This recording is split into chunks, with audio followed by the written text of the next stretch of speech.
Eminenza Reverendissima, Eccellenze, signori magistrati e avvocati del Foro Civile, autorità tutte, civili e militari, ministri del Tribunale Ecclesiastico Ligure, signori e signore presenti, grazie per aver accettato l'invito a partecipare oggi all'inaugurazione dell'anno giudiziario 2018 del Tribunale Ecclesiastico Ligure che, come è ben noto, si occupa esclusivamente delle dichiarazioni di nullità di matrimoni canonici celebrati nella Regione Ligure o la cui parte attrice o convenuta abita nella nostra Regione.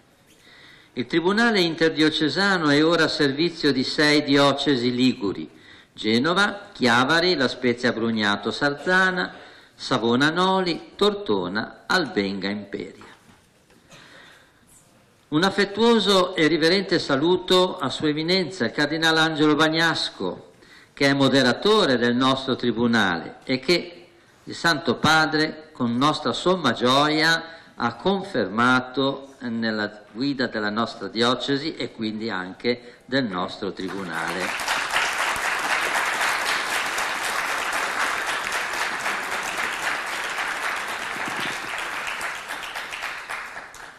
Saluto anche con viva cordialità e amicizia i vescovi delle nostre diocesi che fanno riferimento al nostro Tribunale e che mi hanno pregato di portare in questo momento il loro saluto a tutti i presenti, assicurando la loro presenza spirituale. Desidero cogliere questa occasione per ringraziare tutto il personale del Tribunale Ecclesiastico per il lavoro continuo, assiduo, qualificato e pastorale, dai giudici, sacerdoti e laici, ai difensori del vincolo, sacerdoti e laici, alle notare, tutte laiche, all'economo o amministratore e al nuovo cancelliere. Poiché il tema di oggi che vado a trattare riguarda proprio le difficoltà e i disagi che i fedeli cristiani possono avere o sentire di fronte all'impatto con il nostro Tribunale, devo dire che tutti coloro che operano in Tribunale, ivi compresi i periti e avvocati, a cui rivolgo un grato ringraziamento, sono tutti animati da un vero impegno non solo professionale, ma anche pastorale, proprio per aiutare le persone che appunto si trovano spesso a disagio nell'affrontare o come parti interessate o anche come testi la realtà del Tribunale Ecclesiastico. Un grazie quindi sentito e vivo a tutti coloro che operano nel nostro Tribunale. Un saluto affettuoso e un forte ringraziamento va anche ad altri strettissimi collaboratori del Tribunale, la cui opera è preziosissima, ai patroni stabili, a tutti i componenti del Collegio degli Avvocati facenti parte dell'albo del nostro Tribunale, tutti i titolati, ossia avvocati rotali, e ai periti in materia psichiatrica, neurologica e psicologica che svolgono un lavoro fondamentale e importante nelle cause che richiedono il loro intervento professionale, cause queste che si stanno particolarmente moltiplicando in considerazione della realtà frenetica, talora nevrotica e a volte schizofrenica e comunque assai disordinata e superficiale che molta, anzi troppa gente vive oggi nel quotidiano. Ringrazio i chiarissimi avvocati del Foro Civile che oggi partecipano a questa inaugurazione. Mi auguro che questa presenza sia occasione per una migliore conoscenza del nostro Tribunale Ecclesiastico e quindi costituisca un aumento quantomeno della simpatia nei nostri confronti. In particolare devo ringraziare il Consiglio dell'Ordine degli Avvocati di Genova che ha concesso per la partecipazione a questo evento l'accreditamento di 2 punti come formazione permanente professionale. Salutiamo con tutto il nostro affetto il Sommo Pontefice Papa Francesco, che il 29 gennaio scorso ha inaugurato l'anno giudiziario della Rota Romana, parlando della coscienza, sia dei giudici che delle persone di cui il Tribunale si occupa. Egli ha raccomandato di ricordarci che per il nostro tipo di lavoro siamo come degli esperti della coscienza dei fedeli cristiani. Come richiamo deve spingere tutti i nostri giudici a invocare costantemente lo Spirito Santo, sia perché si raggiunga la certezza morale nei nostri giudizi, e sia perché possiamo nel contempo entrare nell'ambito sacro della coscienza dei fedeli. Qualche breve accenno ai dati statistici. Nel 2017 sono entrate 143 nuove cause di richiesta di nullità matrimoniale, 4 in più dello scorso anno. Resta tuttavia confermata la sostanziale stabilità del numero di cause, almeno per ora. Nel 2017 sono giunte al termine 136 cause di nullità. Questo dato ci permette di poter dire che le cause di nullità hanno un'accelerazione, ossia hanno un percorso più breve nel tempo, ed infatti a fine 2017 abbiamo in corso 215 cause, già 10 in meno rispetto all'anno precedente. Si può guardare con un certo ottimismo quindi alla celerità della conclusione di una causa di nullità, che già ora facilmente si esaurisce in un anno se la causa non presenta particolari difficoltà o non esige un lavoro peritale. Circa l'esito delle cause, su 136 procedimenti terminati, 129 hanno ottenuto la dichiarazione di nullità, 4 invece le cause che hanno avuto esito negativo, mentre 3 cause si sono fermate e sono state archiviate. Una riflessione va fatta sulle cause cosiddette previori, ossia quelle cause di cui abbiamo parlato lo scorso anno e che per il pieno consenso delle due parti e la platealità del motivo di nullità godono di un percorso più breve e più veloce e hanno come giudice monocratico lo stesso vescovo della diocesi. Tra le 136 cause decise ce ne sono state appunto 4 che sono state condotte nella forma breve. 3 sono state decise dal vescovo e una si è conclusa per via ordinaria. Nel primo anno della riforma del processo canonico, dopo aver valutato l'andamento delle cause breviori, l'opportunità ci aveva spinto a chiedere ai vescovi di inserire nel nostro regolamento una norma, ossia che deve essere lo stesso avvocato che prepara la causa a chiedere esplicitamente la forma breve. L'esperienza su questo punto sta diventando un po' deludente. Le cause breviori sono pochissime perché non è facile né avere una piena condivisione delle due parti in causa, né soprattutto che sia presente un motivo di nullità estremamente chiaro e plateale, soprattutto se si considera che la maggior parte delle cause di nullità presentate riguardano i problemi di carattere psichico, neurologico o di grave immaturità, motivi e capi di nullità che richiedono sempre un parere qualificato di un perito, per cui è impossibile stabilire fin dall'inizio della causa la platealità o la forte evidenza del motivo di nullità. Sembra, almeno per ora, che la forma breve non sia così facile da attuare, se non in qualche caso che però appare essere un po' raro, anche perché la sentenza brevior non può essere delibata in civile. Cause trattate a Genova in appello, ossia provenienti dal Tribunale Ecclesiastico Regionale Lombardo di Milano. Non essendovi più l'obbligo della doppia sentenza conforme, è chiaro che dal Tribunale di Prima Istanza di Milano siano pervenute a noi in appello solo le cause negative di quel Tribunale o affermative con appello della parte convenuta o del difensore del vincolo. Alla fine del 2016 avevamo in corso 25 cause di appello, nel 2017 ne sono entrate 16. Nell'anno trascorso abbiamo deciso 16 cause di appello, per cui ne restano in corso a fine 2017 25. La segnatura apostolica ha deciso che per il nostro tribunale interdiocesano resti come appello il tribunale interdiocesano del Piemonte, così come il nostro tribunale resta l'appello del tribunale regionale lombardo. Entriamo ora nel vivo della relazione di quest'anno. Ho pensato di affrontare l'argomento dei disagi e delle difficoltà dei nostri fedeli cristiani di fronte alla esperienza del tribunale ecclesiastico, anche per superare un po' tante paure, timori, remore che frenano.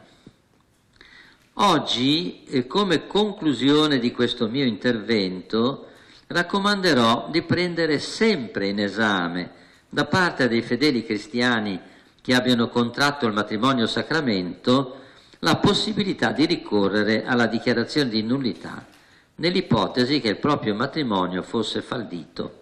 Ma di fronte a questa proposta o suggerimento che può venire o dal parroco o dai genitori stessi della coppia, o come molto più spesso avviene dagli amici o da chi ha già fatto l'esperienza del tribunale ecclesiastico, le nostre cause molto spesso nascono dal passaparola, scaturiscono molto spesso, se non quasi sempre, forti remore, che si traducano quindi in vere e proprie difficoltà o disagi nel voler far fronte al problema. Troppo spesso quindi si ritiene di non avere né la forza né il coraggio di affrontarli. Cerco oggi di evidenziare queste difficoltà che nascono, nel tentativo di dare anche delle risposte, ovviamente di carattere pratico e pastorale, che possano essere utili e illuminanti. Ecco punto per punto i disagi o le difficoltà che i fedeli cristiani sentono o provano a fronte di una proposta di dichiarazione di nullità da parte del tribunale ecclesiastico. Primo, il non voler distruggere o annullare una esperienza di vita o di scelta matrimoniale che, pur essendo fallita, ha avuto anche momenti belli e positivi. Questa difficoltà in genere la prova l'altro coniuge che è chiamato in giudizio, ossia la parte convenuta, la quale potrebbe non sentirsi di collaborare o addirittura quindi decidere di opporsi alla causa. Rispondiamo subito nell'affermare che il procedimento ecclesiastico non annulla alcunché. È la sentenza di divorzio civile che annulla il matrimonio, ossia il matrimonio è esistito, ma con la dichiarazione di divorzio si fa conto che non esista più, ossia lo si annulla. Ben diversa è la dichiarazione di nullità da parte del tribunale ecclesiastico. Essa stabilisce e sentenzia che quel matrimonio non è mai nato. Quindi non c'è nulla da annullare, bensì è prendere atto che mentre i due coniugi e i fedeli cristiani davanti ai quali fu espresso quel consenso nuziale credevano di essere legati dal sacramento del matrimonio, invece non lo erano, per una serie di motivazioni che sono anche numerose e che riguardano i due sposi. In pratica, in questo caso, il sacramento del matrimonio non sarebbe mai esistito. La Chiesa ha potere di pronunciarsi sulla validità di un sacramento che fa parte del suo patrimonio e della sua ricchezza. Ed è giusto e doveroso stabilire se un sacramento c'è stato o non c'è stato, posto che si tratta di un atto pubblico della Chiesa. Il sacramento, infatti, è un dono di Dio attraverso la Chiesa, ma se questo dono di Dio non si è realizzato, è corretto che la Chiesa stabilisca la sua non esistenza. È ovvio che anche celebrando un matrimonio nullo, di fatto si possano verificare realtà importanti esteriori, talora anche molto belle, per esempio la nascita di un figlio. Ma quella stessa realtà poteva verificarsi anche senza il sacramento. Pensiamo per esempio alla scelta di due persone di soltanto convivere. È probabile che da quella opzione di vita si verifichino cose in realtà anche belle, ma se poi, di fatto, quella convivenza fallisse, i due si lasciano senza problemi e le cose belle potranno restare un bel ricordo, un'esperienza di vita certamente arricchente, ma sicuramente non sono quelle che possono frenare dal decidere di lasciarsi. La stessa cosa va detta per la dichiarazione di nullità di un sacramento del matrimonio che non è mai esistito perché appunto viziato di nullità. Mi piace qui ricordare che se un matrimonio sacramento nasce viziato da una nullità, è ben difficile che abbia successo e vita lunga. Sarebbe come pretendere che un tavolo stesse in piedi con sole 2 gambe. Papa Francesco, nell'inaugurazione dell'anno giudiziario della Rota Romana di quest'anno, ha detto: l'intenzione sacramentale non è mai frutto di automatismo, ma sempre di una coscienza illuminata dalla fede, come il risultato di una combinazione tra umano e divino.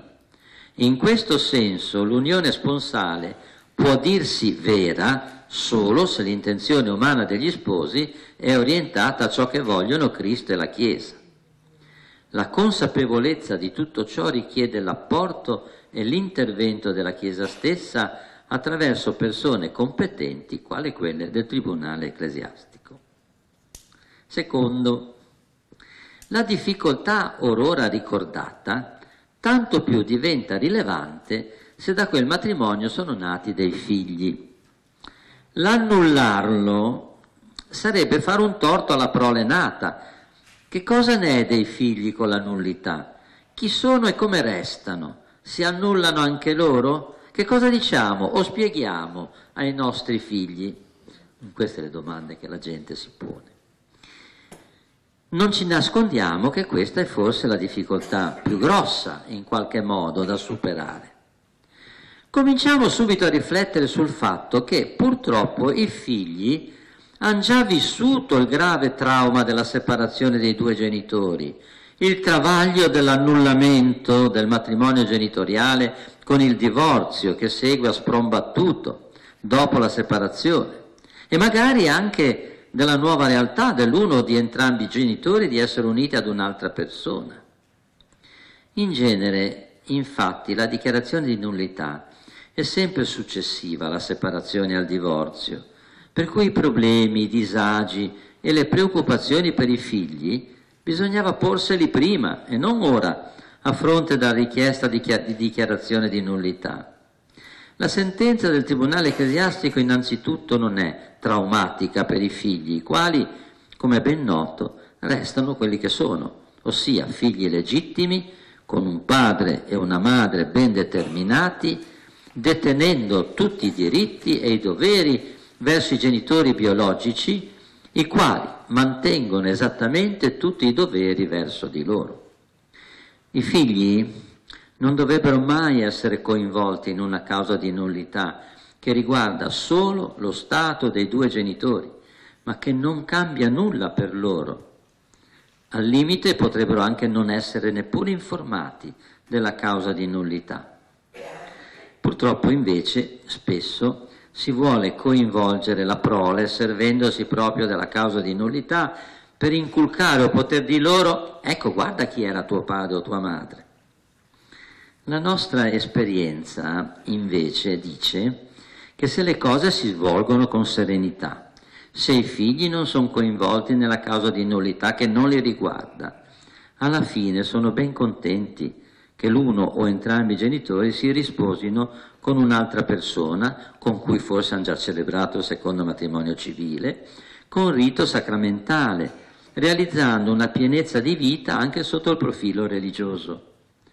Poiché noi chiediamo sempre se di fronte a un nuovo matrimonio religioso i figli di prime nozze siano contenti, generalmente la risposta è del tutto affermativa. Terza. Un'altra difficoltà o forte disagio lo crea nell'affrontare una causa di nullità il dover fare una grossa analisi su un pezzo di storia o su tutta la storia della propria vita, guardando in faccia a se stessi, mettendosi oggettivamente in discussione o anche accettando di avere delle proprie responsabilità nel fallimento del matrimonio. La frase che nel dissesto del proprio matrimonio c'è sempre una responsabilità di entrambi è nota, la si ripete spesso, ma è molto difficile realmente farla propria. La grossa tentazione, che è anche una tendenza, è quella di dare ogni colpa e responsabilità del fallimento del matrimonio all'altro coniuge, dispensando quindi la propria persona dall'autocritica, dal mettere in discussione se stessi. Il non volersi mettere in discussione in prima persona talora è quasi come una forma ossessiva o comunque è un intestardimento dal quale è difficile uscire. Ne sanno qualche cosa gli avvocati quando devono analizzare un caso di nullità rendendosi conto che probabilmente i problemi più grossi li ha avuti proprio la persona che ricorre a loro e che vorrebbe chiedere la nullità.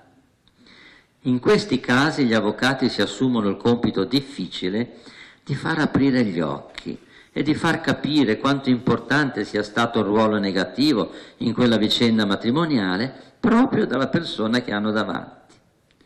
Questo soprattutto se si deve affrontare l'aspetto psicologico o psichico di uno e o dell'altro coniuge. È spesso difficile che chi prende l'iniziativa di una causa di nullità abbia la capacità di accettare un esame su se stesso, soprattutto se si tratta di un esame peritale, e comunque accettare di avere delle responsabilità personali. Da un lato tutti debbono essere consci della capacità e sensibilità pastorale degli avvocati, siano essi i nostri patroni stabili o professionisti del nostro albo, per saper affrontare questo delicato aspetto. Dall'altro bisogna richiamare alla umiltà che ogni persona deve avere nel saper riconoscere le proprie debolezze, i propri limiti o anche le proprie colpe, mettendo anche in rilievo che spesso non si può parlare di colpa perché certe situazioni non dipendono a volte da cattiva volontà, ma dall'intera vicenda vissuta, dalla propria vita personale, fin forse da bambini. È infatti qui importante ricordare come mentre per una separazione o per un divorzio civile è sufficiente la volontà dei due coniugi di sciogliere il vincolo coniugale, per cui il giudice non analizza nulla di ciò che è avvenuto in quel matrimonio, per la dichiarazione di nullità invece si esamina tutta la vicenda coniugale in ogni suo aspetto, nonché i risvolti che ci possono essere stati partendo proprio dalla storia personale, fin dall'infanzia dei due interessati. In questo senso la causa di nullità diventa molto utile per capire il perché quel matrimonio sia fallito e quindi evitare che un nuovo matrimonio nasca con le stesse premesse. Quarto, un'altra difficoltà è quella di come avvicinarsi al tribunale. Non parlo dell'indirizzo stradale, bensì del rovellio interiore psicologico del come approcciarsi nel proprio caso. La strada maestra è quella di rivolgersi ad un avvocato, ovviamente iscritto al nostro albo, e presentare il proprio caso. Sarà l'avvocato con una serie di domande ad indagare l'eventuale fondatezza della nullità e quindi sarà l'avvocato a spiegare come funziona il tribunale ecclesiastico e che cosa bisogna fare per introdurre una causa. La stessa cosa avviene rivolgendosi ai nostri patroni stabili, che sono appunto avvocati che gratuitamente fanno consulenza in tribunale. Ma il problema è: dove trovare l'albo degli avvocati? Come prendere appuntamento con il patrono stabile? Ormai tutti sanno usare internet, per cui basta digitare tribunale ecclesiastico che subito appare il tribunale ligure con tutte le informazioni del caso. Se il discorso sembra facile, in realtà non lo è, proprio sul piano psicologico. Qui diventa importante l'apporto della comunità ecclesiale. Ci si può rivolgere al proprio parroco, alla curia vescovile della propria diocesi, dove i patroni stabili ogni mese ricevono un suo appuntamento, rivolgersi ad amici che ci introducano, oppure direttamente al tribunale. Ovviamente qui diventa davvero importante la premurosa carità dei parroci o della famiglia parrocchiale, perché il primo passo è sempre il più difficile. Raccomandiamo ai parroci o ai fedeli laici di accompagnare loro stessi quel primo passo, fare la prima telefonata di appuntamento, o meglio ancora accompagnare la prima volta l'interessato in tribunale, proprio per far superare quell'ansia dell'incognito che prende quando si deve affrontare una cosa importante e sconosciuta. Quinto, un altro problema arrovella chi desidera fare una causa di nullità: il dover coinvolgere l'ex coniuge, soprattutto quando la separazione e il divorzio sono stati difficili, litigiosi o addirittura drammatici. Come il matrimonio è nato dal consenso di due persone che si sono assunti diritti e doveri reciproci, ovviamente anche la dichiarazione di nullità deve coinvolgere entrambi i coniugi. Non si può fare un procedimento di nullità unilaterale, ossia agendo da soli in causa. Questa difficoltà di entrare in qualche modo in dialogo con l'ex coniuge molto spesso fa desistere dall'introdurre una causa di nullità. Certamente è doveroso avvisare l'altro coniuge se si prende un'iniziativa del genere. Sarebbe auspicabile che ciò avvenisse direttamente fra le due parti, ma se ciò non può avvenire, allora sarà lo stesso avvocato che prenderà l'iniziativa di entrare in contatto con l'altra parte. È un compito delicato e non facile, che in genere gli avvocati si assumono e devono assumerselo. In questo caso raccomanderei di usare tutta la delicatezza e la sensibilità pastorale, perché da quella lettera o telefonata all'altra parte può dipendere il successo o meno della causa stessa. Le reazioni dell'altro coniuge possono essere diverse. C'è chi prende la notizia in modo positivo, ammettendo che effettivamente nella storia del loro matrimonio sacramento, ci sono motivi per cui valga la pena far esaminare quel consenso nuziale dalla Chiesa, anche perché molto spesso anche l'altro coniuge ha desiderio di ritrovare la serenità interiore con un matrimonio sacramento. Questa certo è la situazione ideale per iniziare una causa di nullità, confidando quindi sulla piena collaborazione dell'altra parte. C'è chi prende la notizia con scetticismo, con la frase «fa pure ciò che vuoi», e spesso aggiungendo «basta che non debba tirar fuori i soldi», oppure «ma non bastava avere il divorzio». In questi casi si può anche sperare poi di fatto su una collaborazione dell'ex coniuge, perché il tribunale ecclesiastico non va alla ricerca di colpe o di responsabilità, bensì alla ricerca della verità, cosa che cerchiamo sempre di spiegare, che emerge dal racconto sereno e obiettivo delle due parti in causa. È da questi racconti che si deduce la nullità o meno del matrimonio ormai fallito. Infine c'è anche una diversa ipotesi, ossia che l'altra parte scelga di non partecipare al procedimento rendendosi assente dal giudizio. Questa scelta indubbiamente priva il procedimento di nullità di una versione importante, quella dell'altro coniuge, ma non per questo impedisce di procedere ugualmente alla dichiarazione di nullità. È un po' generalizzato il concetto che se l'altra parte non collabora non si può fare nulla. Non è vero, anche se dobbiamo però aggiungere, e qui la capacità e la sensibilità dell'avvocato sono importanti, che dipende molto dal motivo che viene addotto per la dichiarazione di nullità, quello che chiamiamo il capo di nullità. Perché se tale motivo riposa solo ed unicamente sull'altra parte che non collabora, indubbiamente il procedimento si presenta più difficile, soprattutto per arrivare ad una prova che dia certezza morale ai giudici. Deprecabile è invece quando l'opposizione dell'altra parte induce a deporre il falso. In questo caso c'è un peccato di sacrilegio, perché noi richiediamo sempre giuramento religioso o sul proprio onore prima di deporre. C'è un gravissimo peccato contro l'8° comandamento e non stiamo parlando di piccole bugie, qui si parla della vita spirituale concreta di una persona. C'è infine un grave peccato contro la giustizia. Non è da dimenticare che le bugie hanno le gambe corte, ossia la menzogna usata in tribunale è facilmente dimostrabile. La stessa identica cosa però va detta anche a carico di chi promuove una causa sul falso e sulla infondatezza.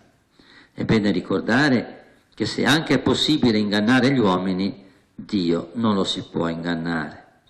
Una dichiarazione di nullità ottenuta con il falso non risolve certo il problema di coscienza.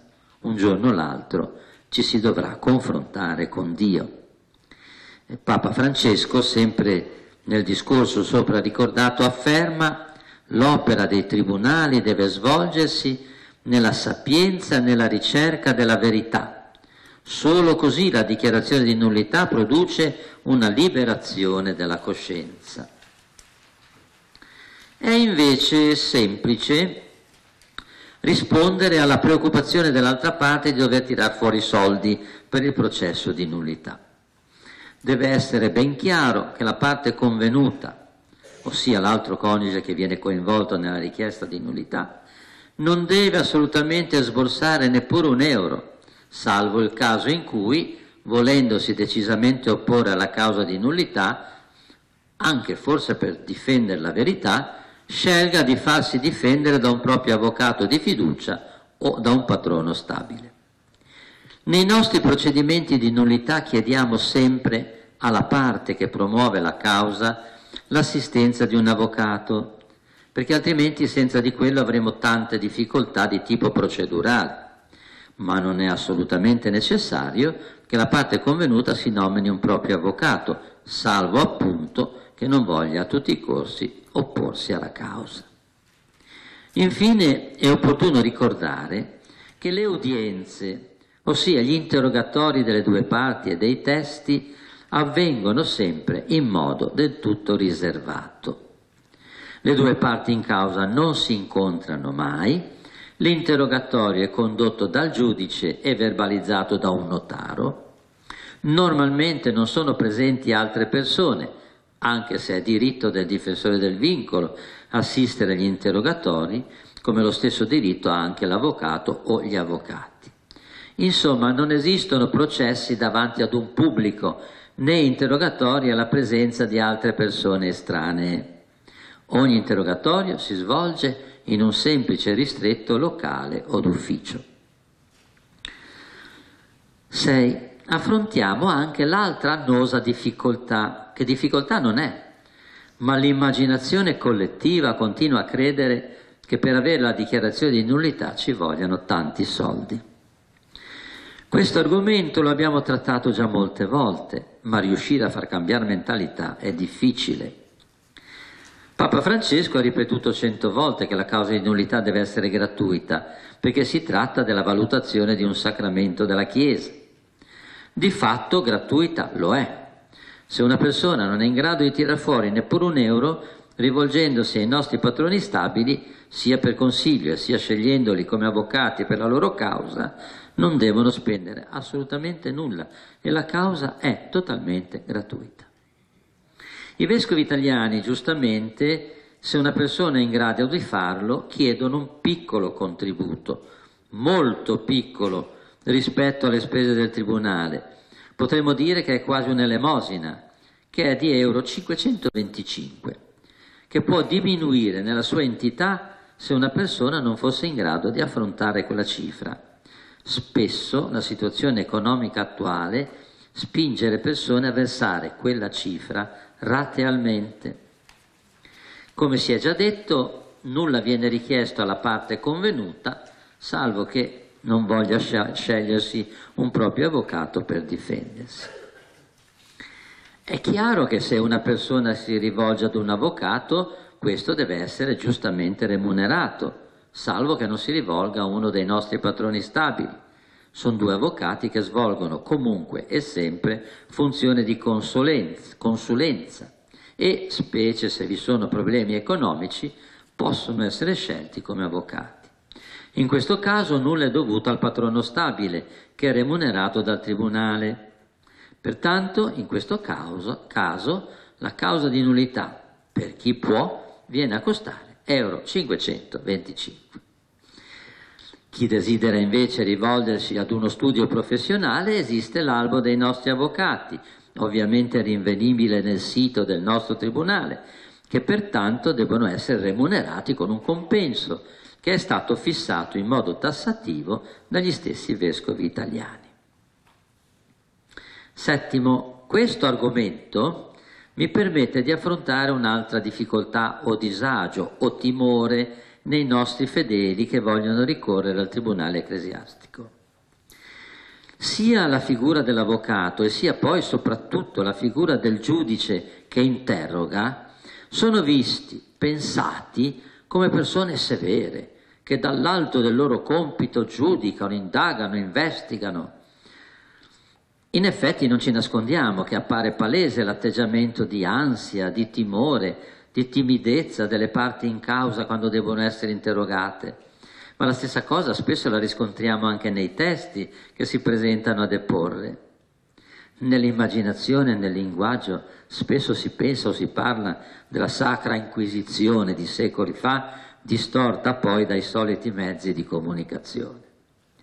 Di fronte a questo problema mi pare di poter rispondere e invitare sia le parti interessate che tutti i testi ad essere del tutto sereni. Innanzitutto perché essi sono chiamati a dire solo la verità, come l'hanno vissuta, come la conoscono, per cui non c'è nulla da temere.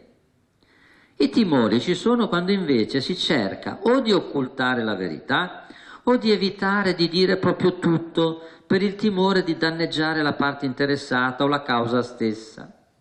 Questo è un errore fondamentale. Ciascuno deve cercare di dire solo la verità. Questo è un problema di coscienza che riguarda le parti e i testi. Tacere la verità, occultarla, non dire tutto, quasi sempre è a danno della causa stessa.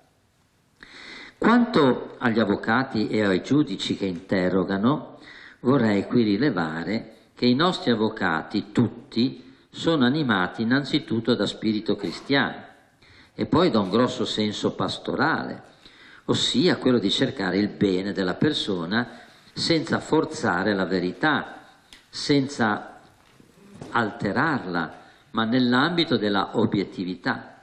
Dicendo la verità non bisogna mai temere nulla. I giudici che interrogano certo indagano fino in fondo, proprio perché devono cercare di avere in mano tutti gli elementi, sia della coscienza delle parti e sia per poter in coscienza al termine della causa giudicare. Ma anche i giudici, siano essi sacerdoti che laici, ancor più sono animati da un senso di pastoralità, di attenzione, di delicatezza anche nell'interrogare, cercando di mettere a proprio agio la persona che si sta interrogando. Non si deve aver paura. A volte si potrà sentire un certo disagio a dover rispondere a certe domande delicate, ma se certe domande si fanno è perché c'è un motivo e tutti devono sapere che chi interroga è ampiamente abituato ad ascoltare qualunque cosa sia riferita, anche le più gravi nefandezze. La vita di una persona è diversa dall'altra e spesso è drammatica, spesso è peccaminosa, spesso è assai triste. Non ci si deve dunque preoccupare dell'interrogatorio che sicuramente si svolgerà nel modo più sereno possibile. Certo è che se ci presentiamo a deporre in causa già partendo con cattiveria, con la volontà di danneggiare l'altro, l'interrogatorio sarà indubbiamente assai penoso perché non rispettoso della verità. Ottavo, la delusione nei casi di risposta negativa alla richiesta di nullità. In questo caso ci si arrabbia, ovviamente con il tribunale, con i giudici, con gli avvocati e magari anche col Padre Eterno. Tutti dobbiamo sapere che una causa di nullità è un processo. Il sistema processuale, che indubbiamente può sembrare già nella sua parola ben poco pastorale nella Chiesa, è del resto però necessario, perché il matrimonio è stato celebrato in due. La dichiarazione di nullità riguarda due persone, marito e moglie, in ordine ad esaminare nell'ambito della verità un atto pubblico, il sacramento del matrimonio celebrato davanti ad una comunità. Ma per poter evidenziare questa verità è giusto che ciascuna delle due parti abbia il diritto e il dovere di esprimere la propria verità, nonché provarla. Per cui può essere che in qualche caso, come si è visto dalle statistiche è piuttosto raro, la causa di nullità si concluda con una sentenza negativa, perché la coscienza dei giudici così ha suggerito. La dichiarazione di nullità non è automatica, ma è una sentenza vera e propria, pubblica, con cui un collegio di giudici in coscienza decide se quel matrimonio può essere dichiarato nullo oppure no. E ancora Papa Francesco, che nel discorso ricordato afferma che i giudici in un certo senso sono gli esperti della coscienza dei fedeli cristiani. In questo ruolo il giudice è chiamato ad invocare incessantemente l'assistenza divina per espletare con umiltà e misura il grave compito affidatogli dalla Chiesa, manifestando così la connessione tra la certezza morale che il giudice deve raggiungere dagli atti e l'ambito della sua coscienza, entrando nell'ambito sacro della coscienza dei fedeli. Come è ben noto, a fronte di una sentenza negativa c'è l'istituto dell'appello, che per il nostro Ligure è il Tribunale Piemontese, oppure si può anche ricorrere direttamente al Tribunale della Rota Romana. L'appello è un'ulteriore possibilità di riesame della causa da parte di un altro collegio di giudici e non meraviglia che possa ribaltare la sentenza negativa di primo grado.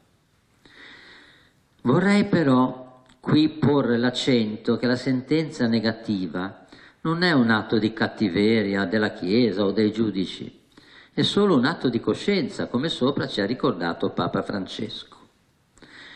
Tutti dobbiamo rispondere a Dio quando si parla di un sacramento, le due parti che si sono sposate, gli avvocati, i giudici e anche i testi che hanno partecipato al procedimento di nullità. È un atto che coinvolge la propria coscienza e la propria rettitudine verso Dio. Mi auguro quindi che nessuno osi pensare, come spesso si sente dire, che con i soldi ottieni la dichiarazione di nullità. Non è assolutamente una questione di soldi. Prova ne sia che le cause di nullità hanno esito, come si è visto, in genere positivo, e si tratta di cause in buona parte di povera gente, o gente molto semplice che non avrebbe neppure i mezzi per corrompere il tribunale. La corruzione è un gravissimo peccato umano. Dove ci sono uomini c'è peccato, per cui non meraviglia se in qualche caso possa esserci stato questo peccato, ma di fronte a un peccatore ci sono invece tanti uomini virtuosi che con coscienza svolgono il proprio dovere e il proprio lavoro di avvocati e di giudici.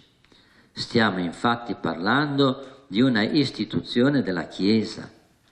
Infine dobbiamo metterci in testa ciò che ho sopra ricordato, ossia che senso può avere strappare contro verità una dichiarazione di nullità di un sacramento quando poi dobbiamo risponderne a Dio. Papa Francesco chiaramente da tutto il suo insegnamento ci dice che di fronte a un matrimonio fallito o anche di fronte a scelte successive non corrette, divorzio, nuovo matrimonio civile, altri figli,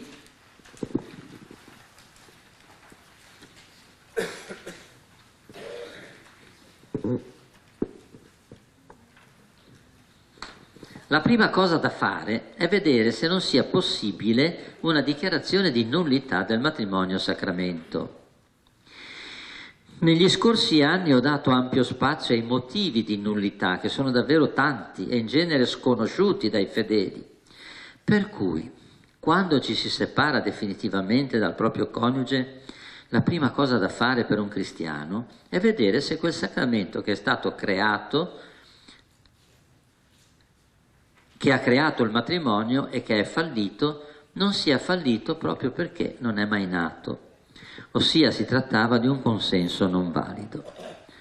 Come sopra ho detto, c'è una forte presunzione che se un matrimonio fallisce è perché forse è nato non valido. Se fatta l'esperienza o il tentativo di dichiarazione di nullità il problema non sia risolvibile, allora Papa Francesco raccomanda di rivolgersi ad un aiuto pastorale per fare un cammino di discernimento che non è né facile né breve, ma che potrebbe concludersi anche con una soluzione di coscienza e quindi potersi riavvicinare ai sacramenti della riconciliazione e dell'Eucarestia. Chiudo. Il sacramento del matrimonio è stato celebrato nella Chiesa e davanti a una comunità. Se fallisce non è più un problema solo personale dei due coniugi, è un problema che investe e deve investire tutta la comunità ecclesiale o parrocchiale. Dunque tutti abbiamo il compito di aiutare questi coniugi che si sono separati e divorziati perché abbiano il coraggio di fare il primo passo, ossia rivolgersi al tribunale ecclesiastico per appurare la possibilità o meno di una dichiarazione di nullità. Questo compito lo hanno certamente innanzitutto i parroci, i sacerdoti particolarmente nell'ambito della confessione sacramentale, i diaconi, i catechisti, gli educatori parrocchiali, ma anche ogni singolo fedele, specie i genitori delle due parti che si sono separate. Il compito di tutti è consigliare, indirizzare, accompagnare, specie nei primi passi, chi vuole ricorrere al tribunale ecclesiastico. È un atto di squisita carità, ma anche di giustizia, perché un matrimonio, si ripete, è una realtà che costituisce la stessa comunità parrocchiale che è fatta di famiglie. Nella speranza di essere stato sufficientemente chiaro, nella speranza che tutti ci mettiamo nell'ordine di idee di aiutare chi è nella opportunità di ricorrere alla dichiarazione di nullità, chiedo ora a Sua Eminenza Cardinale Angelo Bagnasco di voler dichiarare aperto l'anno giudiziario 2018.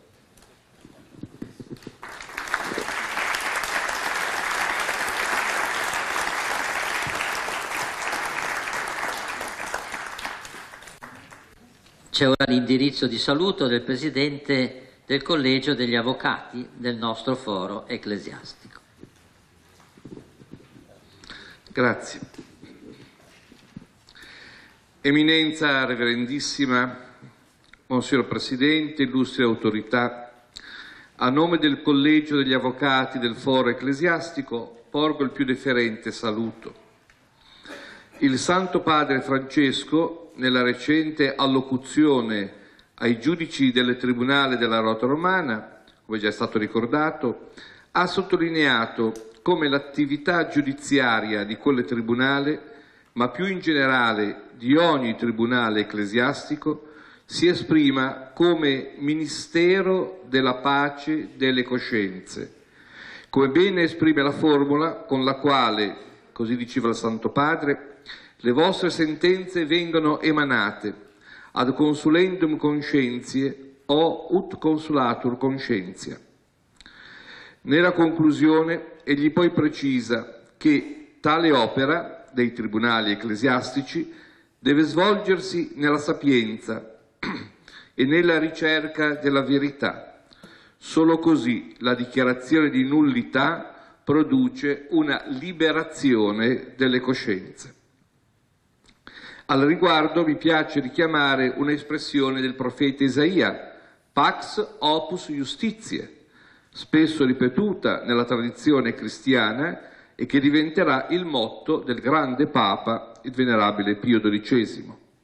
La pace è frutto della giustizia e ciò vale anche per quanto riguarda la pace della coscienza. Una coscienza non potrebbe essere davvero in pace e lo ha ricordato anche il vicario giudiziale, se non attraverso un percorso di giustizia. Proprio per questo lo stesso Papa Francesco, nel motu proprio Mitis Iudex Dominus Iesus, ribadiva di voler seguire le orme dei suoi predecessori, i quali, così egli scriveva, hanno voluto che le cause di nullità del matrimonio vengano trattate per via giudiziale e non amministrativa, non perché lo imponga la natura della cosa, ma piuttosto lo esiga la necessità di tutelare in massimo grado la verità del sacro vincolo, e ciò è esattamente assicurato dalle garanzie dell'ordine giudiziario. Queste garanzie, a ben vedere, non riguardano però solo la tutela del sacro vincolo, ma anche i diritti di entrambe le parti processuali private, che normalmente sono le parti del rapporto sostanziale sotteso, ossia del matrimonio, e la giustizia nei loro rapporti. Le parti private, i coniugi, possono essere concordi nella richiesta della dichiarazione di nullità del loro matrimonio e in tal caso, a determinate condizioni, si può anche aprire la via per il processus brevior. Ma come non raramente capita, possono anche essere discordi, nel senso che la parte convenuta si oppone o alla stessa dichiarazione di nullità o al motivo di nullità che è stato invocato, costituendosi o meno in giudizio. È certamente da riprovare una prassi ostruzionistica e meramente dilatoria, connessa a motivazioni pretestuose, prassi che turba il regolare svolgimento del processo e tende ad impedire l'accertamento della verità, almeno nei tempi che potremmo definire regolari. Opportunamente la giurisprudenza rotale rimprovera l'abuso del diritto di difesa a fini ostruzionistici e ricorda gli strumenti e le sanzioni nei confronti degli avvocati per reprimere tali abusi. Appunto esistono sanzioni e strumenti che possono, questi abusi, comunque essere compiuti, e così di fatto capita anche da una parte convenuta che non si avvale di una difesa tecnica e, oserei dire, talvolta proprio perché non si avvale di una difesa tecnica. Ancora, il motu proprio Mitis Iudex raccomanda di contenere qualunque abuso del diritto perché non abbia a riceverne danno la salvezza delle anime.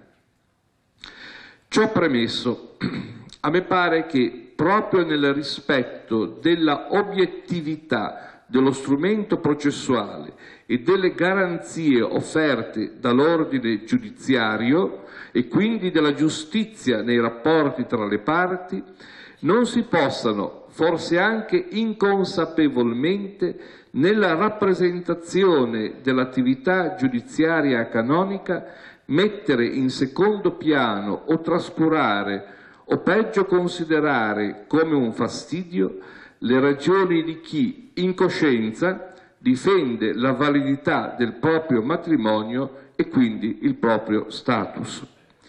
Talvolta si ha l'impressione che la questione della dichiarazione di nullità del matrimonio venga presentata come se riguardasse solo la parte attrice e che tutto ruoti comunque attorno al raggiungimento del suo obiettivo, che ci si preoccupa di facilitare. Uso questa espressione facilitare perché non è mancato chi a livello nazionale, per usare un eufemismo poco esperto di diritto canonico, nonché di diritto ecclesiastico, e della realtà concreta delle cause di nullità, ha prospettato che il ruolo degli avvocati si riduca appunto a quello di facilitatori delle cause, espressione che tradisce, oltre che la lettera, la ratio della riforma di Papa Francesco, volta senz'altro alla celerità dei processi non meno che ad una giusta semplicità, ossia ad una maggiore agilità, ma non certamente alla loro banalizzazione. Evidentemente diverso è il ruolo dell'avvocato, chiamato a fornire una difesa tecnica ad entrambe le parti, non solo a chi chiede la dichiarazione di nullità, ma anche a chi si oppone e resiste in posizione di parità processuale, fatto salvo per tutti l'incondizionato obbligo verso la verità. In breve, non si può ridurre la figura dell'avvocato a quella di un facilitatore che sulla base di qualche infarinatura di diritto canonico possa dare qualche generico consiglio a chi voglia ottenere facilmente e rapidamente la dichiarazione di nullità del proprio matrimonio. Ben altro richiede la serietà del processo canonico, con la sua specificità tecnica, che spesso si avvale anche dell'apporto di altri specialisti, quali periti, psicologi, psichiatri, e al suo perno nel contraddittorio tra i soggetti destinatari della decisione finale.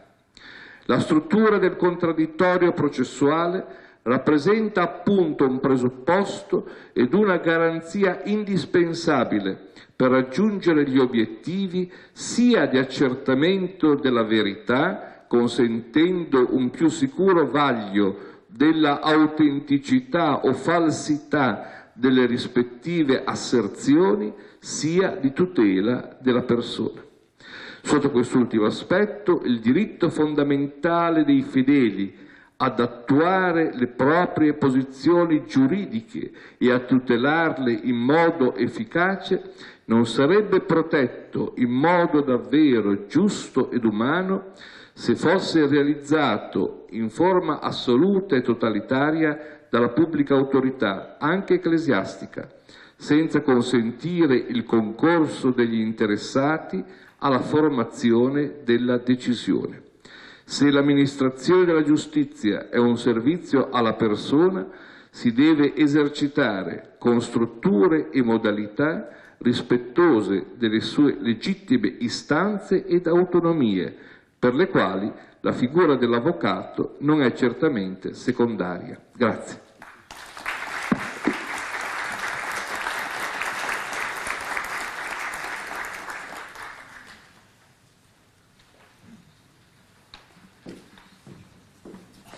Autorità qui convenute, cari confratelli, cari amici, grazie per la vostra presenza. Per questo momento significativo, assolutamente non formale, come già è accaduto per l'inaugurazione dell'anno giudiziario nel nostro Tribunale Civile di Genova.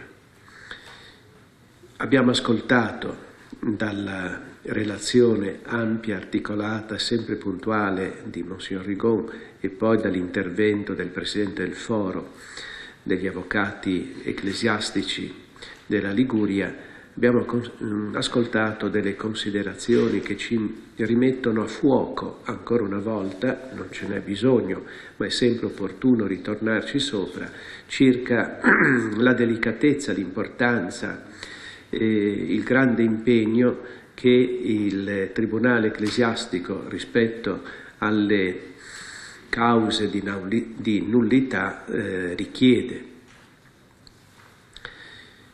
Quindi, pur nella linearità delle cose, nella massima possibile velocità, ecco, nella tempistica, però la delicatezza della posta in gioco, che è la verità delle cose e delle situazioni, evidentemente richiede un particolare lavoro e impegno. Ringrazio tutto il personale del nostro Tribunale interdiocesano, a cominciare dal vicario giudiziale, nonché Presidente del Tribunale stesso, proprio per l'impegno che hanno svolto, che hanno posto anche in questo ultimo anno di lavoro e ne abbiamo ascoltato i risultati. Sono numeri, ma dietro i numeri ci sono le persone, le situazioni. E poi mi voglio proprio rallegrare, ecco, per lo svolgimento di questa mole di lavoro che ben venga. Da un certo punto di vista ben venga, dall'altro punto di vista sarebbe meglio che non ci fossero assolutamente situazioni difficili da districare, questo è chiaro. Però, ripeto, da un altro punto di vista ben venga perché esprime il desiderio di una chiarificazione, di una ricerca della verità, di una ripresa della propria vita matrimoniale, familiare, affettiva, ecco, nella luce della verità e di tutto ciò che consegue. L'impegno profuso a tutti i livelli del Tribunale, in particolare quelli più coinvolti, non solamente sul piano amministrativo, ma sul piano proprio di istruttorie, di difese, di ricerca della verità, di giudizio, quindi dei giudici, abbiamo sentito che richiede una grande professionalità, sempre aggiornata, come per tutti, penso, i magistrati di questo mondo, e dall'altra parte anche una crescente sensibilità, anzi serietà e rigore nello svolgimento della giustizia.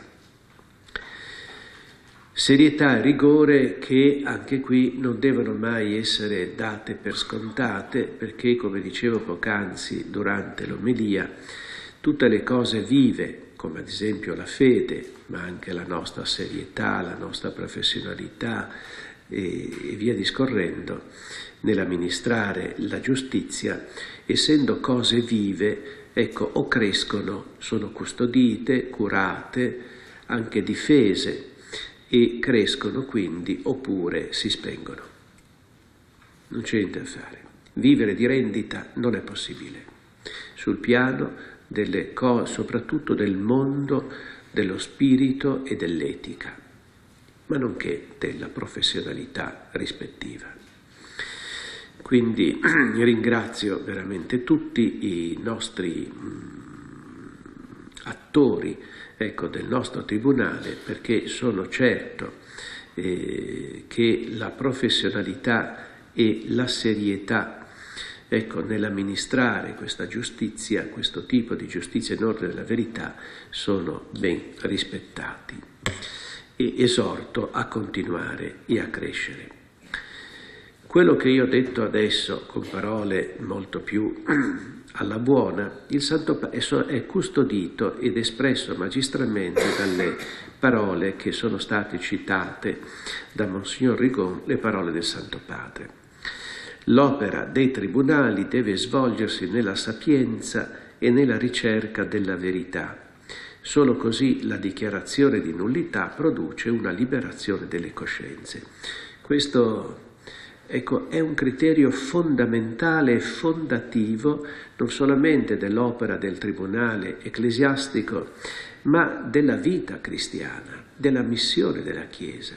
È un'affermazione da scrivere a lettere d'oro, ecco, nel libro delle nostre coscienze e della nostra vita cristiana, perché definisce in un modo assolutamente magistrale e autorevolissimo, apicale, che cos'è la pastorale, di cui oggi giustamente si mette in rilievo l'importanza, il taglio, lo stile, ma che deve avere e che ha di natura sua, come ricorda il Santo Padre, ha di natura sua quello che il Concilio ripetutamente dichiara come l'oggetto, l'obiettivo, lo scopo della missione della Chiesa e quindi della vita cristiana e della vita pastorale, la salus animarum, la salvezza delle anime, non altro.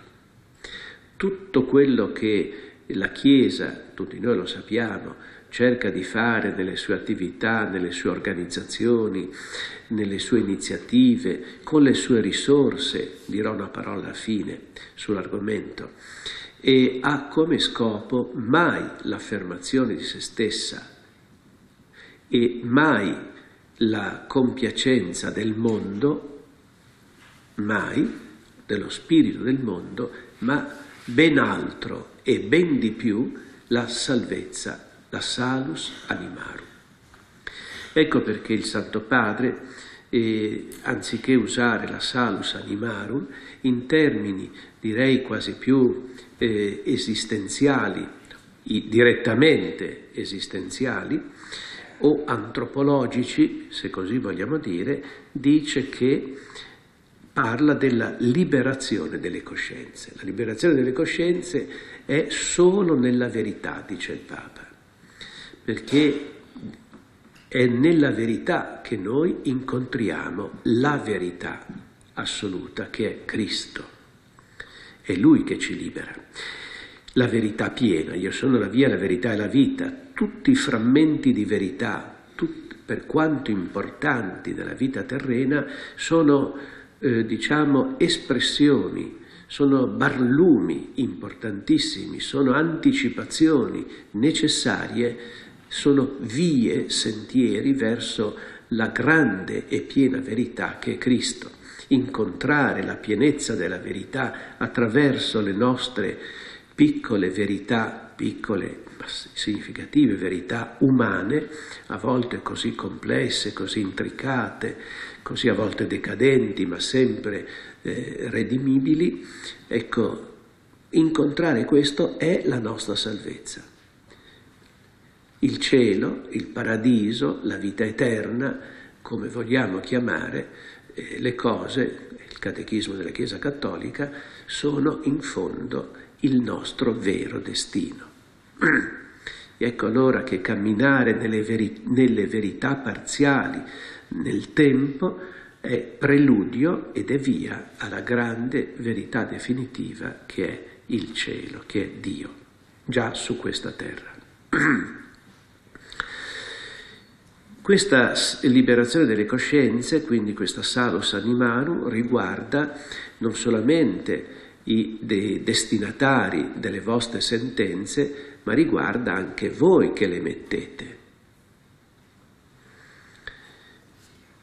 Riguarda anche voi. Ecco perché giustamente Monsignor Rigon ha richiamato opportunamente, ecco, la ricerca della verità attraverso i giudici, gli istruttori, gli avvocati, eccetera, la ricerca della verità, proprio perché abbiamo tutti bisogno di essere incontrati, essere strumenti, facilitatori, qualcuno ha usato questa parola, ma essere strumenti, meglio, ecco, della verità di un matrimonio che è esistito o che non è mai esistito, essere strumenti in ordine a questa verità è liberatorios per coloro che saranno coinvolti in questa sentenza, ma è innanzitutto per coloro che devono essere strumenti di verità nella ricerca paziente, competente, seria, ecco, della verità delle cose. Ringrazio molto, ecco, sia per le citazioni così belle del Santo Padre e sia per le applicazioni a noi direttamente. Questa era la prima cosa. A pagina 12 il Monsignor Rigon ritornato sul senso pastorale, ossia quello di cercare il bene della persona senza forzare la verità, senza alterarla, ma nell'ambito della obiettività. Chiaramente se tradissimo, ecco, poco tanto questa tensione seria e responsabile e documentale, evidentemente non opereremmo, non saremo strumenti della liberazione delle coscienze né degli altri né innanzitutto della nostra. E una precisazione e riguarda un passaggio conclusivo: se fatta esperienza o il tentativo di dichiarazione di nullità, se fatta l'esperienza, eccetera, il problema non sia risolvibile, allora Papa Francesco raccomanda di rivolgersi ad un aiuto pastorale e via discorrendo. Ecco, volevo precisare il non risolvibile. Il non risolvibile è da intendersi l'impossibilità pratica e possibile, l'impossibilità pratica di attestare la convinzione della parte o delle parti della nullità del proprio matrimonio. In questo caso, e solamente in questo caso, ecco allora c'è questa possibilità che il Papa indica, secondo una certa tradizione della Chiesa, anche recente, di non chiudere completamente la cosa, perché potrebbe esserci un altro tipo di approccio che riesce a valutare sempre con l'ultima parola del Vescovo, perché lui è responsabile ultimo, e valutare la situazione che non è attestabile in modo documentale, perché non ci sono più le persone, perché i documenti non ci sono più, perché i testi sono o irraggiungibili o non ci sono più, e valutare quindi, ecco, la situazione in campo diverso, che non è più quello giudiziario, ma è quello del foro interno. Quindi la situazione non è risolvibile con questa precisazione. Un'ultima cosa, non vorrei a questo punto scadere terribilmente, ma dato che qui se ne parla giustamente a pagina 12, una precisazione che credo possa essere utile, proprio pratica, abbiate pazienza, ma prendo questa occasione, e cioè, è chiaro che una persona si rivolge ad un avvocato, se una persona si rivolge ad un avvocato, questo deve essere giustamente remunerato, salvo che non si rivolga ad uno dei nostri patroni stabili. Sono due avvocati che svolgono comunque sempre funzione di consulenza e, specie se vi sono problemi economici, possono essere scelti come avvocati. In questo caso nulla è dovuto al patrono stabile, che è remunerato dal tribunale. Volevo precisare questo. Remunerato dal tribunale con le risorse economiche che i vescovi italiani danno al tribunale. Quindi questa era la piccola precisazione. Quindi che i vescovi dall'8 per 1000 danno ai tribunali ecclesiastici. Ma parlando di 8 per 1000 si parla di voi. Ecco, quindi volevo arrivare poi a questo punto, perché poi ecco, tutto rimane al tribunale, molto bene, riceve dai vescovi, i vescovi ricevono da voi.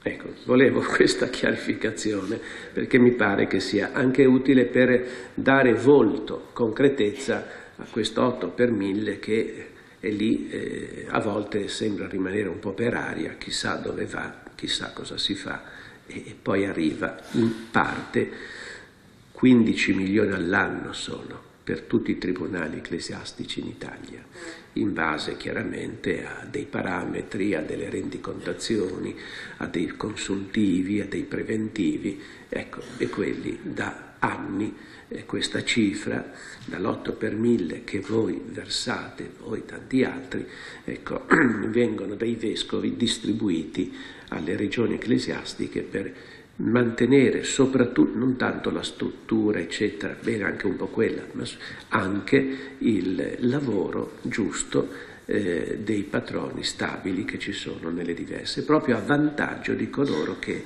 non hanno possibilità e pertanto chiedono, ecco, un patrono stabile. Certo, buonsenso e equità direbbe che chi in coscienza può diversamente, ecco, si rivolga non ai patroni stabili, ma ad altri.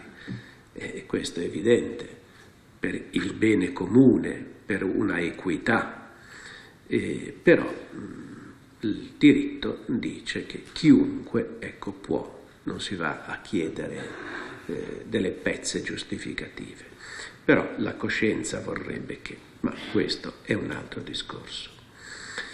E mi pare, ecco, questa, scusate, una nota di ordine economico, però ci tenevo proprio come informazione, ecco, dovuta, doverosa a tutti quanti voi.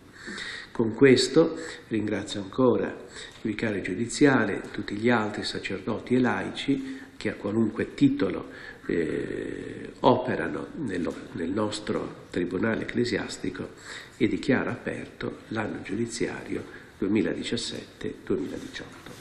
Grazie.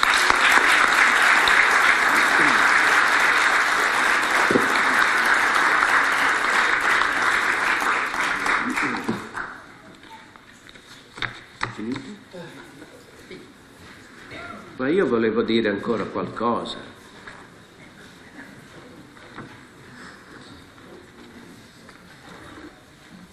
Prometto che sarò breve, perché mi sta molto a cuore condividere con voi, persone qualificate, e non è un modo di dire, una preoccupazione che sta crescendo nel cuore di tutti, ed è la cronaca ultima,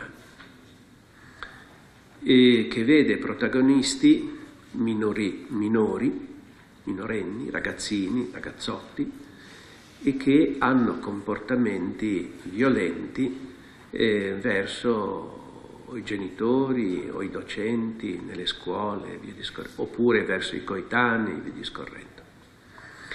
E dato che le cronache recenti, ecco, purtroppo registrano fatti molto incresciosi sia in Italia e sia altrove, e mi pare che non possiamo limitarci, da persone adulte e responsabili, limitarci a una reazione di sofferenza, di dolore, di rammarico, di condanna ovviamente, e basta. No.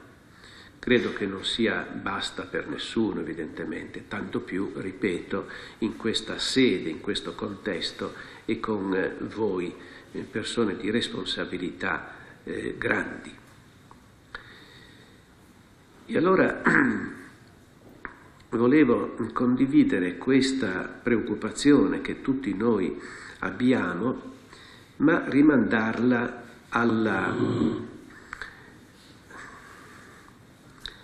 radice, sia causale di questi comportamenti abnormi, e sia alla radice propositiva e diciamo risolutiva, certo a lunghissimo termine,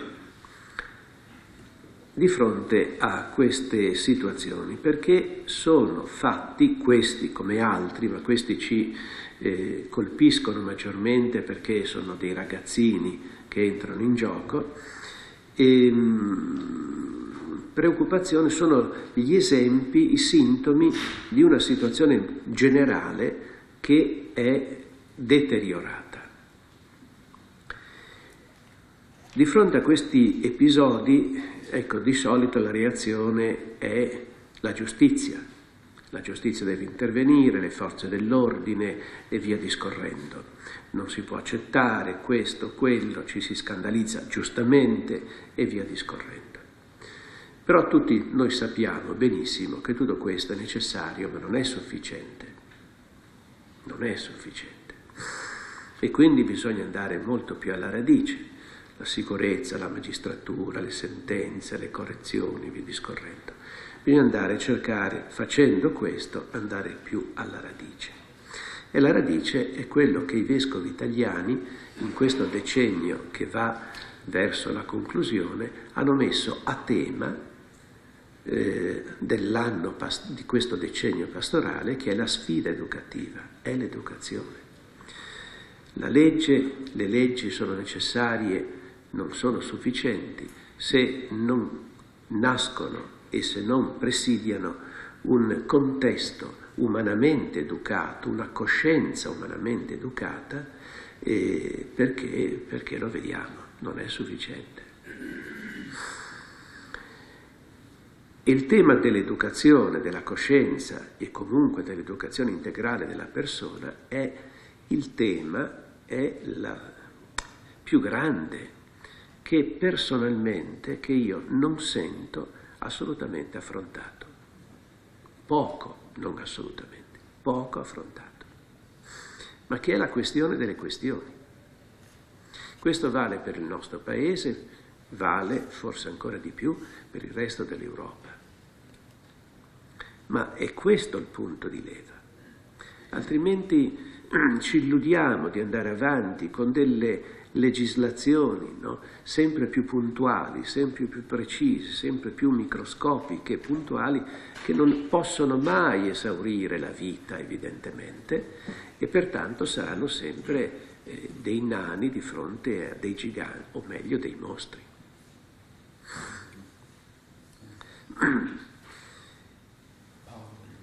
La crisi dell'educazione, ecco, leggo questa paginetta, la crisi dell'educazione esprime una crisi di fiducia nella vita. La sfiducia nella vita è una conseguenza che genera a sua volta altre conseguenze. Sfiducia nella vita che poi diventa dispregio della vita. Poca valorizzazione, nessuna custodia, spreco e spregio. Altre conseguenze, ma ci chiediamo quale può essere il terreno di coltura di questa gramigna che avvelena la vita e la oscura nel suo futuro. La gente ha paura del futuro. Non è più come negli anni 70, protesa, piena di speranze verso un futuro ignoto, ma che comunque non spaventava, ma che attirava. Oggi è il contrario, mi sembra. La gente, specialmente le giovani generazioni, hanno paura del futuro, perché non vedono certezze e vedono solamente ostacoli, a torto o a ragione. E questo comporta diverse conseguenze. Ma allora qual è, dicevo, mi chiedevo, il terreno di coltura di questa gramigna? Dal punto di vista del credente è una fede languida, snervata, privata della sua linfa originaria e vitale, annacquata. E non vado oltre perché non c'è il tempo. Cioè senza quel cuore a cuore con Cristo e con il suo pensiero, con la sua vita, che è il centro della vita cristiana. Ma un po' ridotta ideologia, e si sa, l'incontro con una persona non si può ridurre così a un libro, a poche frasi, mentre un'ideologia si può anche annacquare e assolutamente sfumare. Il fidarsi di Lui senza riserve, l'appartenenza cordiale alla Chiesa, senza questa luce, o con una luce fioca perché non alimentata ogni giorno, tutto pian piano si spegne, parlo della fede. E le suggestioni del mondo, il pensare come se Dio non ci fosse, insensibilmente invadono e sommergono.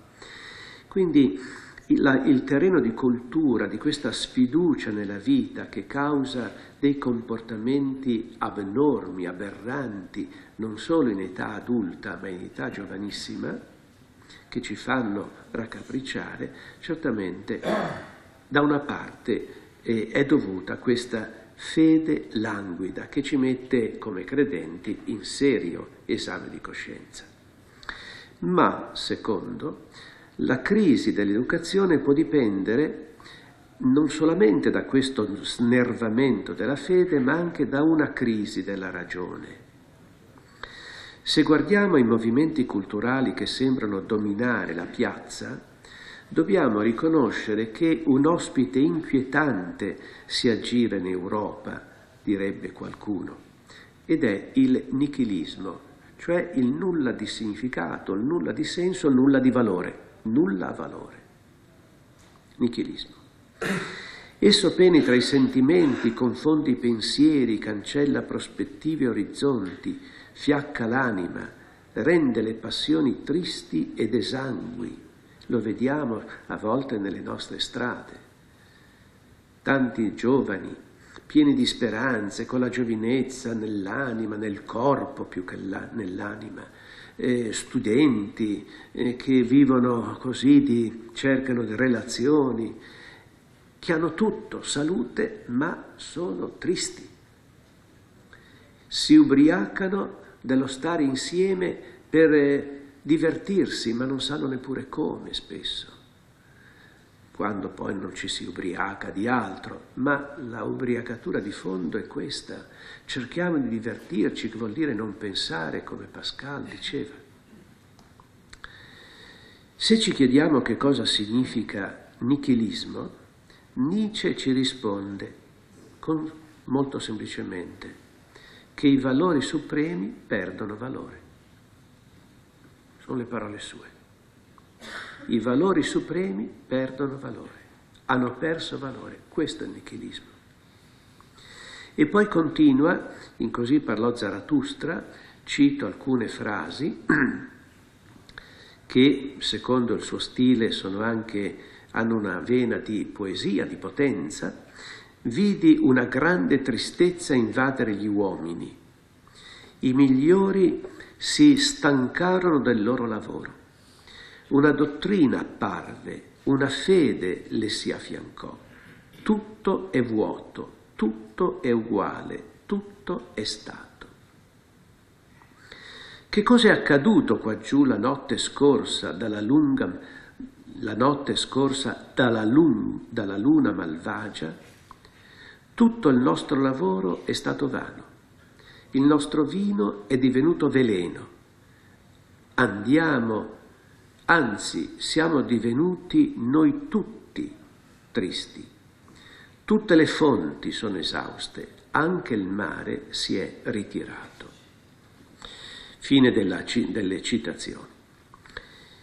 In questo deserto valoriale vorrei rimandare anche a Così parlò Zarathustra, perché quando Nietzsche, lo ricordiamo, annuncia in modo così invasato quasi, annuncia la morte di Dio, Dio è stato ucciso, siamo stati noi ad ucciderlo, poi fa alcuni commenti, soprattutto 3 parole, che sono di una profondità e di una profezia enorme. Si domanda: come potremmo vuotare, potemmo vuotare il mare bevendolo fino all'ultima goccia, la morte di Dio? Chi ci dette la spugna per strosciare via l'intero orizzonte? Che cosa mai facemmo a sciogliere questa terra dalla catena del suo sole? Dov'è che si muove ora la terra? Dov'è che ci muoviamo noi, sciolti dalla catena del sole? Via da tutti i soli? Qui sta il punto. Non è il nostro un eterno precipitare? E più preciso, e all'indietro, di fianco, in avanti, da tutti i lati? La domanda: esiste ancora un alto e un basso? Siamo qui dentro, fuori dalla catena del sole, Non esiste più un basso, un alto, un riferimento. È un eterno vagabondare, conclude. Viviamo questa situazione e i giovani sono i più disperati di tutti. E noi, se non stiamo attenti, che ancora abbiamo qualche ancora, però anche noi rischiamo di sbandare. Ma siamo terribilmente responsabili di fronte alle giovani generazioni, perché abbiamo ancora degli agganci, viva Dio. Ma loro sono in questa situazione. E allora tutte le volte che Nietzsche è onesto in questo, paradossale, tutto quello che vogliamo, però è onesto, perché riconosce che sganciata la terra dalla catena del sole, siamo noi stati a uccidere Dio, Dio è morto, ecco non c'è più riferimento, non c'è più alto, basso, destra, sinistra, niente. Ecco perché una società che pretende di vivere senza Dio per principio, come anche la nostra Unione Europea pretende, e stiamo attenti noi, va verso questo perenne vagabondare. Altro che avere paura di Dio. Altro che avere paura di Dio. Nietzsche ce lo insegna. Tant'è vero che poi, dato che senza un riferimento trascendente non è possibile appendere la vita da nessuna parte, né personale né sociale, si rende conto, sappiamo dove va a finire lui nel suo pensiero, con l'eterno ritorno. L'eterno ritorno della storia non esprime altro che non riconosce altro che senza la dimensione dell'eternità non si può vivere il tempo. Questa è la testimonianza di Nietzsche, nella sua paradossalità. Ebbene, in questo deserto valoriale, ora qui parlo di un deserto forse eccessivo, l'uomo si trova disorientato e lo smarrimento investe il suo mondo interiore.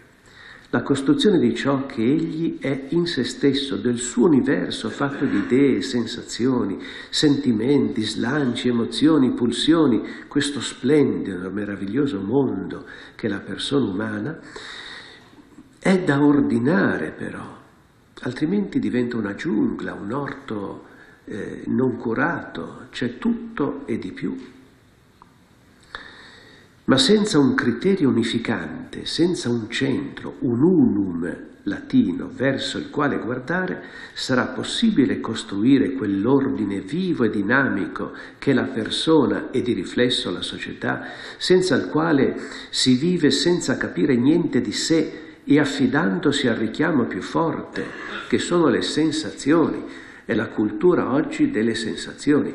Chi riesce a provocarne di quelle più forti ha vinto, sia nel vendere, ma sia soprattutto nel pensare. Si pensa con la pancia, dicevo in questi giorni, a forza di pensare con la pancia perdiamo la testa, ma è evidente. E la pancia sono le sensazioni. Lo smarrimento investe anche il mondo dei rapporti esterni con gli altri, le cose, gli avvenimenti, la storia, anche le situazioni delle difficoltà familiari, dove non ci sono difficoltà in famiglia. Io ricordo che anche in famiglia mia delle baruffe c'erano, si andava avanti. E dove? Fanno parte della vita, aiutano a crescere, penso, anche l'amore, ma anche riguardo la vita e la morte. Sapete a cosa mi riferisco? È la domanda di significato che irrompe ancora più acuta in mezzo al nichilismo, che vorrebbe renderla ridicola agli occhi dei giovani come una domanda oziosa, fra virgolette, come affermavano Comte, Marx e tanti altri maestri del sospetto. Queste questioni sul senso ultimo delle cose, sul significato profondo del vivere, dell'agire, del morire, erano giudicate da loro, classificate domande oziose. E certo che sono oziose, per chi vuole che la gente non pensi. Perché chi pensa a queste domande oziose giunge prima o poi alla verità. E giungere alla verità è pericoloso per un sistema o meglio per un potere che si concepisce non come un servizio al bene comune, ma come un dominio per interessi personali. Pericoloso. L'uomo che pensa è pericoloso. E quindi queste domande che sono iscritte nel cuore dell'uomo e che nessuno può uccidere ma può addormentare, queste domande devono essere tacitate, giudicate questioni oziose. Certo, sono pericolose per quel motivo che ho detto. In questa terra ferita, ecco, da questo punto di vista mi piace citare Norberto Bobbio, quando dice che l'uomo moderno deve essere rieducato al senso non dei fini, ma del fine. Ecco le domande cosiddette oziose. È la questione del fine, non dei fini. Cosa faccio adesso, tra poco, eccetera, il mio lavoro. Sono i fini nobilissimi della vita, ma che sono sovrastati, raccolti dal fine. Qual è il fine del mio esistere, a prescindere da quello che faccio, che perseguo e via discorrendo. Quando una civiltà smarrisce la coscienza del fine ultimo, si appiattisce inesorabilmente nell'immediato e nell'effimero e chiude l'uomo nella trascendenza. Ma ciò non significa liberarlo dalla trascendenza, ma privarlo del fondamento che garantisce il suo valore. Così sradicato, l'uomo si trova esposto a qualsiasi possibile manipolazione. Il nostro tempo, come altri tempi. In questa terra ferita da uno spaesamento che genera paura e angoscia, ha buon gioco quella fragilità di fondo che sembra segnare il tessuto interiore del mondo giovanile e non solo. Una fragilità che, non superata da punti fermi e veri di tipo ideale ed etico, viene ad essere luogo di scorribande emotive e sempre più veloci per la legge della sensibilità, che è ballerina, va e viene. Su questa esposizione senza difese si concentra il fuoco incrociato degli interessi più diversi, economici, commerciali, ideologici, politici, eccetera. Il risultato interiore è una emotività che, rispetto a tempi passati, è molto più sollecitata e incontrollata, a cui corrisponde uno spazio di riflessione molto più modesto, fino a cristallizzare la non distinzione tra intelligenza e impressionabilità e sul piano etico la confusione, dice ancora recentemente il Papa in un suo discorso, tra bene e male, per cui il male diventa bene, il falso diventa vero. È comprensibile allora che l'estuario di questo fiume, in piena, senza argini protettivi o quasi, possa sfociare più o meno nello stordimento, nel disinteressamento generico. Ah, ma io a votare non ci vado più, eccetera. Anche questa è una forma, no? Una forma, un indice, nella eccedenza, nel cinismo comportamentale, in sintesi in una tristezza facilmente risentita, non una tristezza e basta, ma un risentimento che può sfociare in molti modi. E allora mi è caro concludere con queste parole di Maritain del 1959. È il male metafisico, dice, è il male metafisico che si fa sentire nelle profondità dello spirito e che tocca più impietosamente i giovani. Norberto Bobbio parlava del fine, non dei fini immediati, del fine ultimo. Impietosamente i giovani tocca, perché non sono ancora abituati a mentire a se stessi. Voglio dire il vuoto, il nulla completo di ogni valore assoluto e di ogni fede nella verità, nella quale la gioventù è posta dall'intelligenza al potere e da una educazione scolastica e universitaria che in generale, 1959, che in generale, e malgrado molte eccezioni individuali, tradisce allegramente la sua missione essenziale. La gioventù contemporanea è stata sistematicamente privata di ogni ragione di vita. E questo è un crimine spirituale. Fine della citazione. Torniamo un attimo a Norberto Bobbio quando dice: proprio perché le grandi risposte, qui siamo nel tema, nell'alveo delle grandi risposte alle grandi questioni, che i maestri del sospetto di ieri e di oggi chiamavano e chiamano oziose. E lui dice, proprio perché le grandi risposte non sono alla portata della nostra mente, l'uomo rimane un essere religioso. Nonostante tutti i processi di demitizzazione, di secolarizzazione, tutte le affermazioni della morte di Dio che caratterizzano l'età moderna e ancora più quella contemporanea. L'uomo è un essere e resta un uomo religioso. Perché? Perché le grandi risposte non sono alla portata della nostra mente, quelle ultime, quelle decisive e definitive. E poi aggiunge: il compito della filosofia oggi è di tenere in vita queste grandi domande sul fine ultimo, perché impediscano alla massa degli indifferenti di divenire preda del fanatismo di pochi. L'esigenza di una risposta a queste domande c'è, è vero che c'è, basta che emergano le grandi domande, che magari sonnecchiano. La esigenza di una risposta a queste domande c'è, queste domande ci sono, il che spiega la forza della religione. Non è sufficiente dire la religione c'è ma non dovrebbe esserci. C'è. Perché c'è? Perché la scienza dà risposte parziali e la filosofia pone le domande senza dare risposte. Grazie.